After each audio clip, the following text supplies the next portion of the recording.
So as I say, I didn't have that one thing I could put my finger on to say this is what it is. Therefore, I deserve to feel this way because there's something bad that's happened to me. And so as these feelings grew, I would just push them down and just get on with things. So it got to a point where I just couldn't go on anymore. I would turn up to work. I'd get out of the car, start the short walk into work down the street, and I'd start crying. I'm not, as I say, I was your typical bloke. I don't talk about my feelings. I don't really show emotion apart from when my football team is winning. And that's just not what I did. So for me to just start crying all of a sudden for no reason was quite bizarre. Is it because you weren't satisfied at your job? You felt like you were meant for something bigger? Was it the routine? Yeah, it was a whole host of things. I mean, I had to go through counseling to find out what it was. But for me, it was conflicts and needs and values and things not being met. So for example, my day job is working in an office. But if I was to tell you what my passions were, they are music, they are art. I'm creative. I'm a creative person.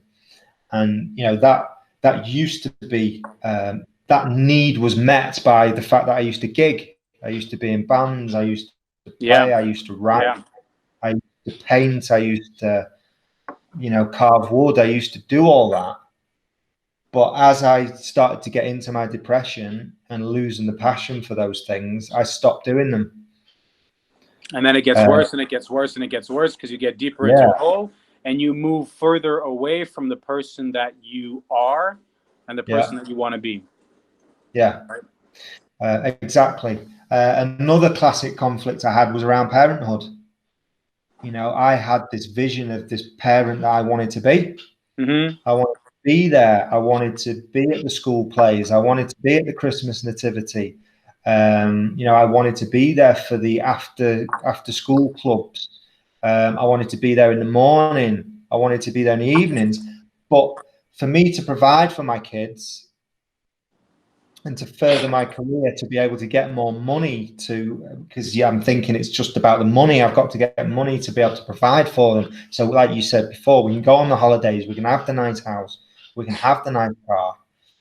So I'm trying to be a good dad, but that's taking me away because it means that I'm missing all the things that I want to be there for. So therefore, I'm a bad dad. What is a good dad? What is a bad dad? Well, I mean, like, just hearing you, like, first of all, I want to give you like a lot of credit because, I mean, not a lot of people have that approach. You know what I mean? A lot of people don't put family first. Not a lot of parents, not a lot of fathers genuinely want to literally spend 24/7 with their kids. You know what I mean? So like, good, like, kudos to you for like having that top of mind. You know what I mean?